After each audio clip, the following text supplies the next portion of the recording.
Hi, and welcome back to the Pale Beyond. So far, we've left the port, met more of the crew, and explored part of the ship. The beginning has been quite slow, with a lot of introductions and tutorials, but hopefully the expedition will start moving forward today. Let's continue. It's week 2. Someone knock at the door. Who goes there?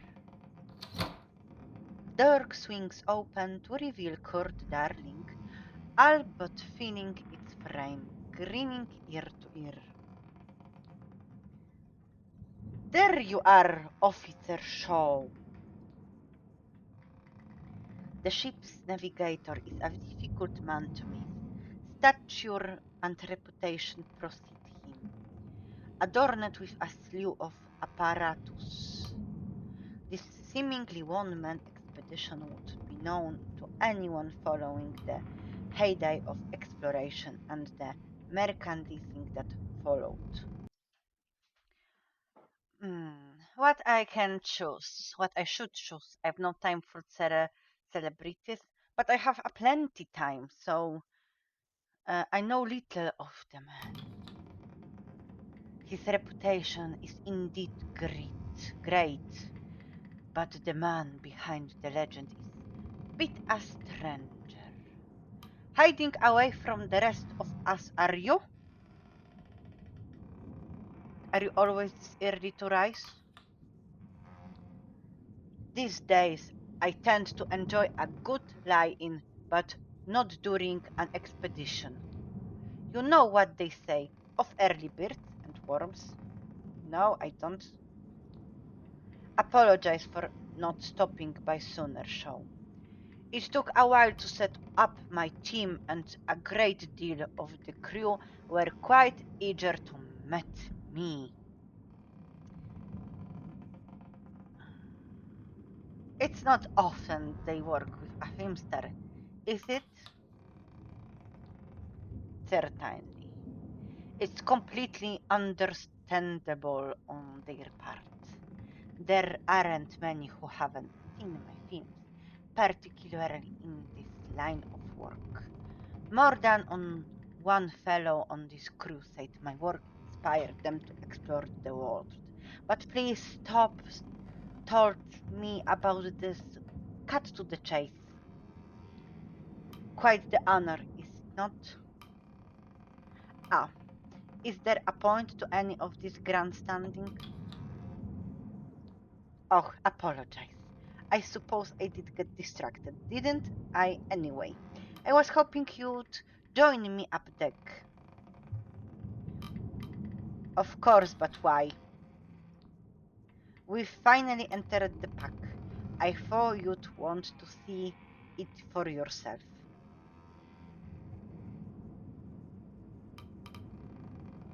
Um, it can wait. I'll be right behind you. We will see.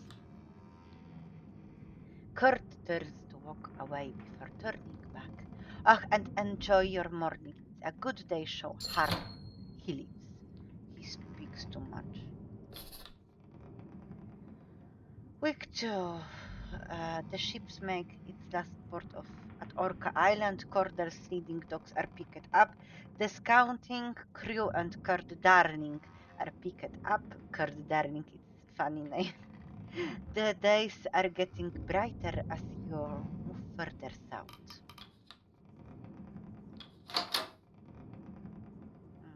Doctor's office. We have doctor. And Mr. Gloss wants something from us. You note one of the science team returning to their room. Ah, Mr. Gloss, did you have a good rest? She nods to you. Ah, hello. I did not expect many to be up at his early. Harriet Glossley. I believe I've met your husband. Ah, yes, Dwight made mention out of your encounter.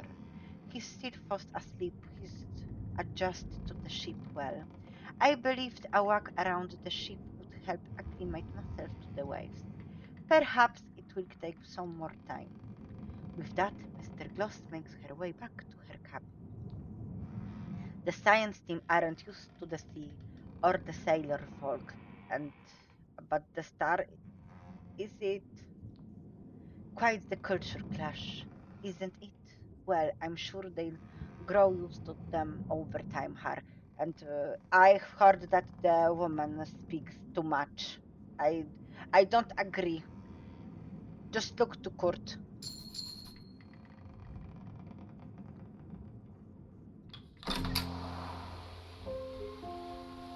Join Kurt at the bow. I don't want. You join Kurt at the bow of the ship. You both felt temperance break the flow's flow.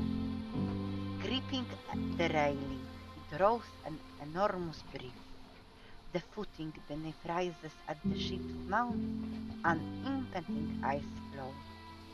There is a moment's hesitation before a profound crack relieves the ship, cascading across the ice. He exhales. See? Nothing else like it. It's just ice, Kurt. Don't get too excited. There is going to be plenty more where it came from. There is nowhere else in the world I'd rather be. Then you're in the right place.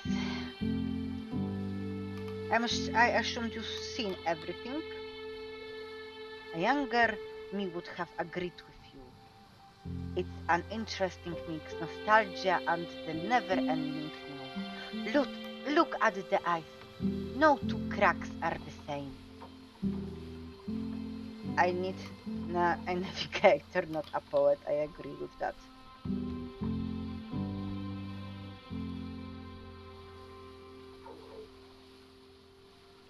We're about a week's sail from the last known location of the old Viscount. Assuming she isn't exactly where they left her, we can't take smooth sailing for granted. Same goes for this daylight. It won't remain this bright for so long once winter encroaches.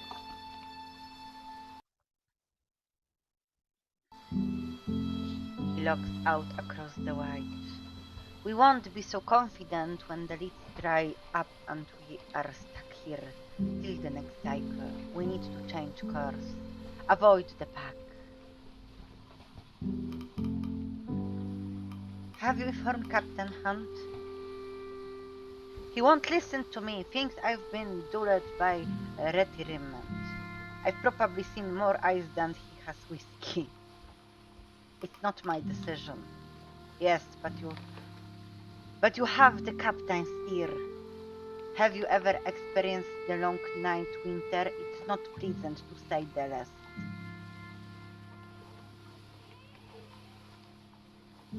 There is a chain of command. This isn't one of your adventure serials, Kurt. I'm not kind for him. Certainly not. If I was satisfied with those, I wouldn't have left retirement. We are only as good as the unhappiest men, Robbie. That's first mate show, not Robbie. Kurt hammers you a salute. Yes, officer. I will do what I can. Thank you for bringing this to my attention. Kurt nods and turns back to look across the ice. So now I must speak with Capitan again. At the stern you notice an older sailor at the helm. The old man takes in a deep breath in the cold air before letting out a satisfied exclaim. Morning, he eyes up. Officer Shaw, right? Lefty. Call me that an account of, well, should be obvious. He chuckles. Don't worry about the bad signs. This all thing. Just keeping her steady. He examines you. Surprised hand picked from outside for his mate. I'm surprised as well. He seems the insular type. Or I assure you I'm more than qualified for the role. Or third, would you prefer the role? You seem to have the experience. Second. Oh, I don't doubt that. You must be something special for Hunt to look outside the ranks. Hunt doesn't have much fondness for the military, but it at least means you've got the work ethic. Mornings like this are about the only peace I get from the younger lot. You should take these moments when you can. Lefty returns his attention to the helm. Okay, but I must speak with Captain.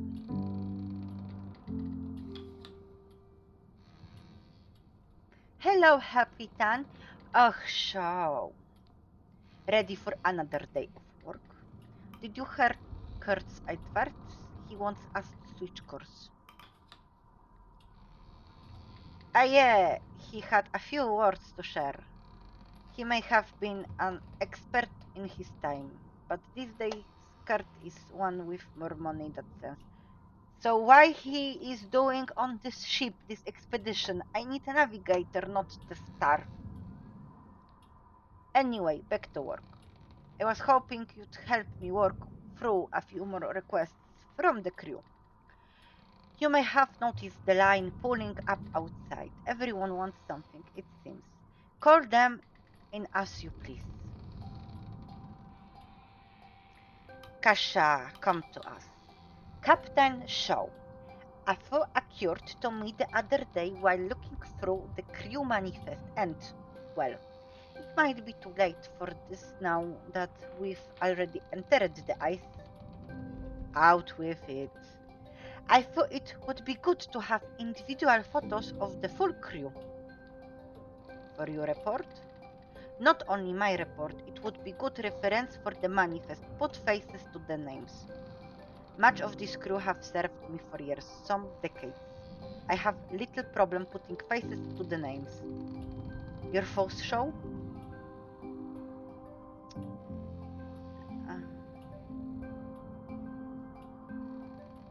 It's a bit late, but it's now or never. Might as well get it over with. Ah, yeah, a good point. But maybe you could sound a little more enthusiastic. Well, Belfort, I see no problem there. I will arrange for the pictures to be taken before the crew have their dinner. Thank you, Captain Shaw. In the meantime, I will attempt to get as many individual crew photos as I can. You're still welcome to help on that matter, Officer Shaw. She departs satisfied. Hammond. A short, sore-faced man in engineer clothing approaches. Are you acting daft, Hunt? Not with intention? Not bloody surprised you didn't notice. Shaw, this is our chief engineer, Clive Hammond. I'm starting liking this guy. An opinionated one. What is it, Hammond? We've hit the ice. You haven't assigned any extra men down on the boiler. You have your engineering team? And we've only got 6 arms between us. I need more manpower maintaining these sailors. Many of the crew have their own tasks they're busy with. I know I've already assigned Smurf on a matter. The captain turns to you. How many do you think is fair? 1, 3? More. Open the crew manifest to choose how many sailors you wish to assign. So he told 1 3, he wants more. So more than 3 is 4.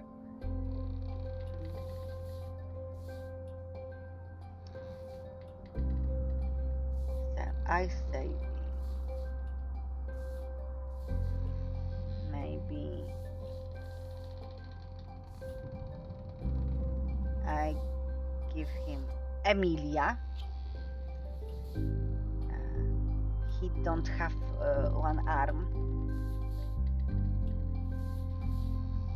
So maybe you. And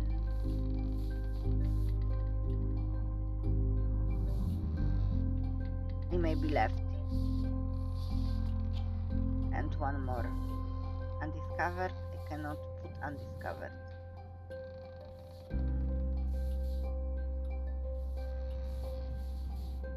Timmy.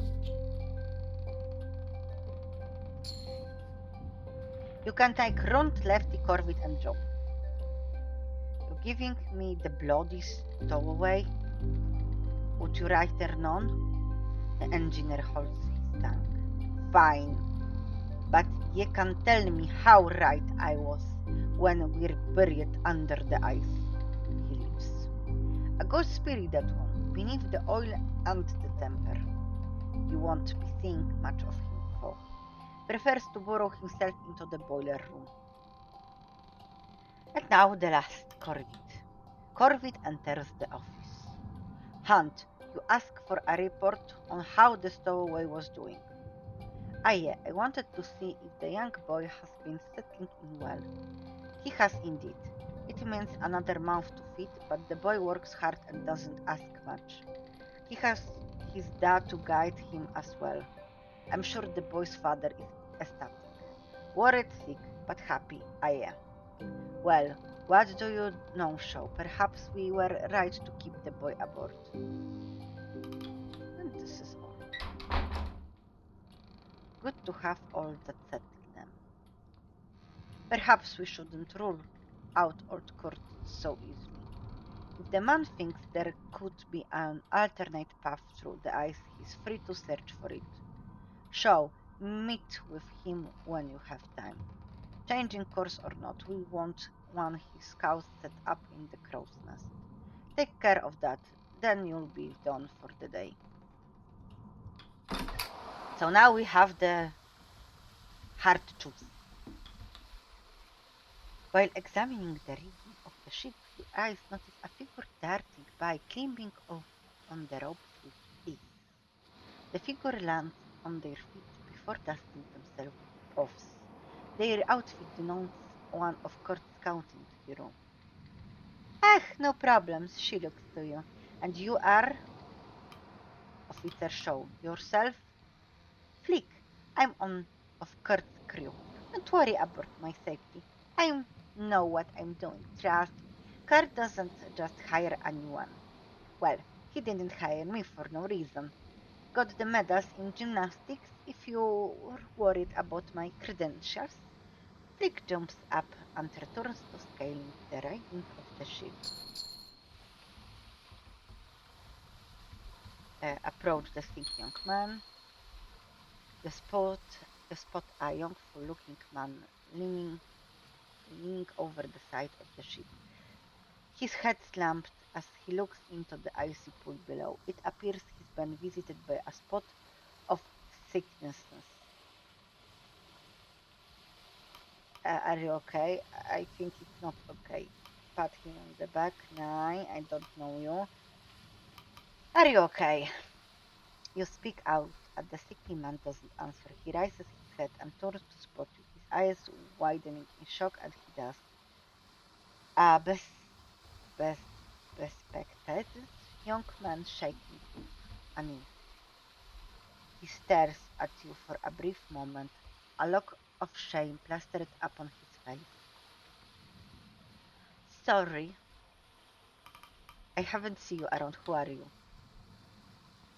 I'm very sorry. Arthur turns around and hurriedly runs in the opposite direction, avoiding your gaze. Very strange man. Send me up there. I will get your reading. The science eyed the man's came and turns to you. I believe the navigator means you to send one of his scouts. The navigator clears his throat and taps his cane. Of course, if you find one of mine, they will get us a reading rightly.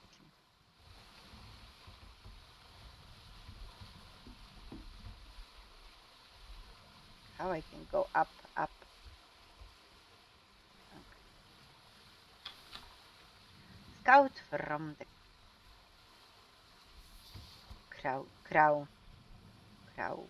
crown nest. acrobatic lady, the ascents to the nest and take a reading with the sextant. All clear from up top. Orca Island.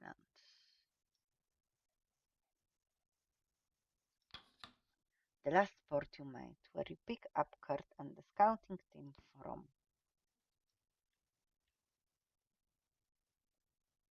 So now we have a lot of ice. And this is Viscount Island. The last known location of the Viscount. Your destination. So I think we must go with this side, no with this, because it's a strong, bigger ice island.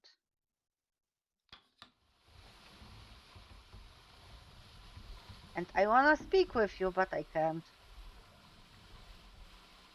Let's go below.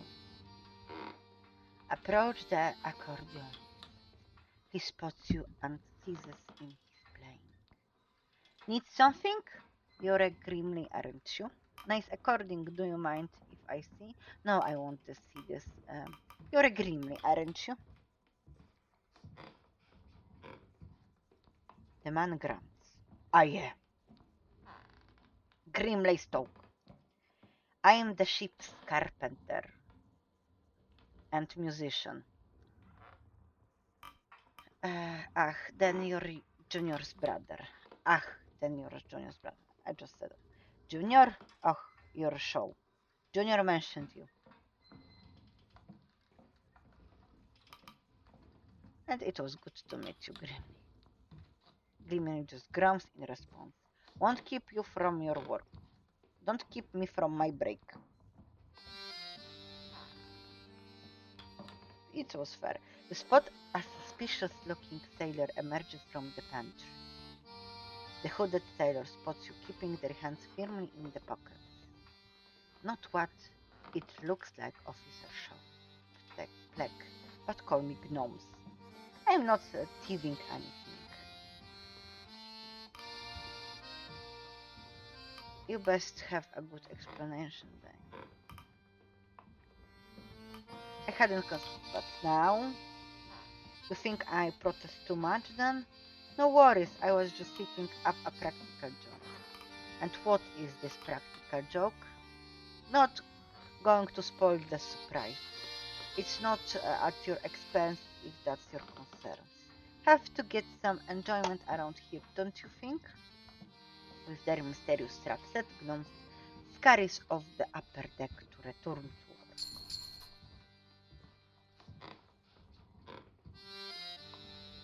Approach the cook. Hey Shaw, can you grab some things from the pantry? It's nearly time for dinner.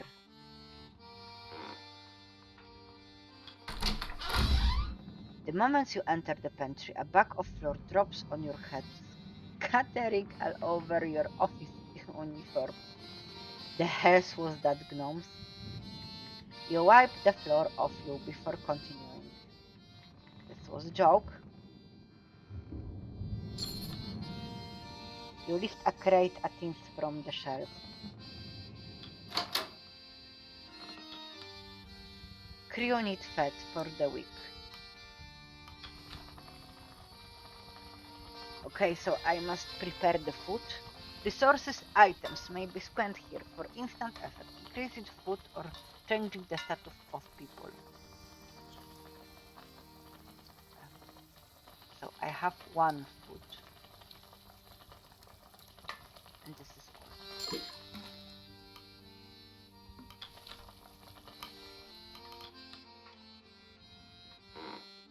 Call the crew for dinner.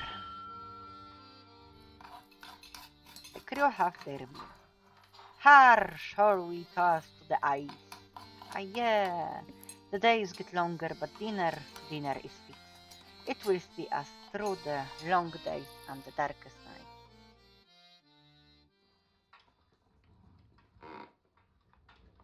The crew return to their posts. The hammocks are unfurled in preparation for the evening. You can't help but notice that it's still bring light outside. you notice two sailors passing by from the dinner table. An inebriated sailor on wobbling legs leaning on the shoulder of another. Ah, good times, good times. Need to learn to handle your drink, Tucker. Ah, but I'm fine. My mates can carry me. Cavity? They can also drop you. Have two Johns carry you next time. Are you asleep? Shit.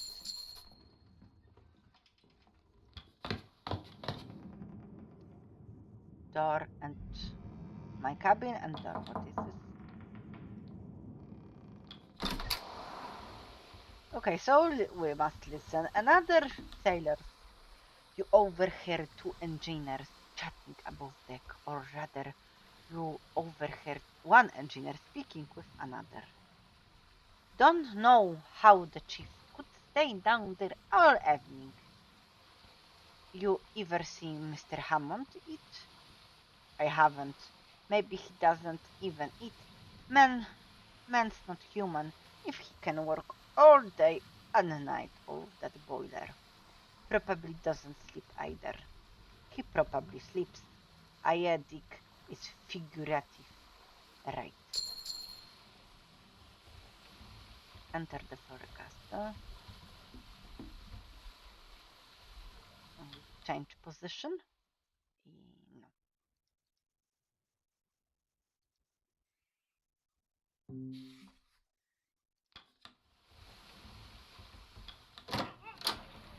Doggy, sweeties. The dogs regard her with rapt attention as she paces between them, ball in hand. The largest join her side as you approach. Try some. Try the soup.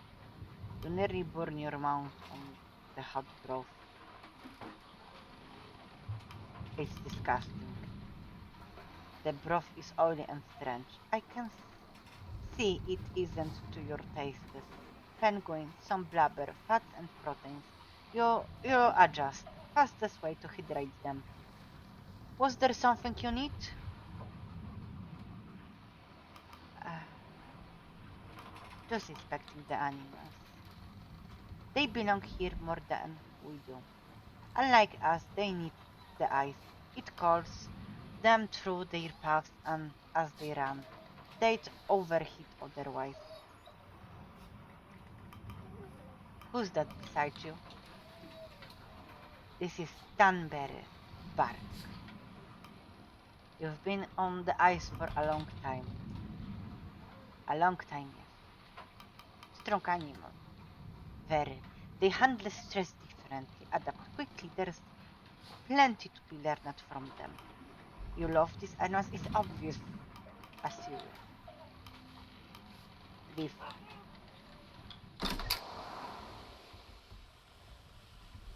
So what I can do now?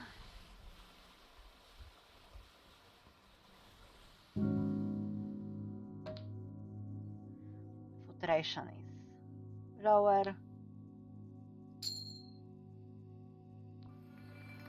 Another week passes. The temperance has finally entered the thick ice sleeves. The days grow ever brighter. Okay, so we end week 2, so now I think it's a good time to stop this episode. In the next, probably we get more ice, maybe Iceland. We will see. For now, thank you very much for watching, and see ya in another episode.